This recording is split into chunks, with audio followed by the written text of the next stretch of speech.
అందరికీ నమస్కారం. మీ హరిబాబు, గుంటూరు మిర్చి మార్కెట్ యార్డ్. ఈరోజు ముందుగా డేట్ చూసుకుంటే ఆగస్టు 4వ తారీఖు 2026.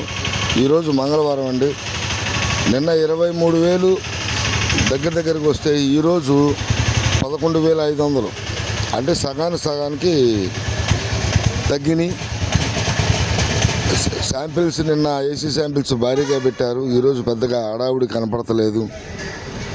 ఇప్పుడిప్పుడే వ్యాపారస్తులు కానీ శాంపిల్స్ కానీ వస్తున్నాయి. కాసేపట్లో మెయిన్ రిపోర్ట్లో మార్కెట్ ధరలు ఏ విధంగా జరిగినాయి, మార్కెట్ పొజిషన్ ఏంటి, సేల్స్ ఏంటి, ఏ రకానికి మార్కెట్ ధర ఏ విధంగా జరిగింది అనేది వీడియోలో మీకు వివరంగా తెలియజేస్తాను. మీరు సబ్స్క్రైబ్ చేసుకోవటం వల్ల నోటిఫికేషన్ వస్తుంది. వీడియో చివరిదాకా చూడండి. నెక్స్ట్ వీడియో నలుగురికి షేర్ చేయండి. మెయిన్గా సబ్స్క్రైబ్ చేసుకుంటే నోటిఫికేషన్ వస్తుందండి, మార్కెట్ పొజిషన్ అర్థం అవుతుంది. లైక్ చేయటం మర్చిపోవద్దండి, మీ సపోర్ట్ ఎంత అవసరం. నెక్స్ట్ వీడియోలో మార్కెట్ ధరలతో మళ్ళీ కలుస్తా.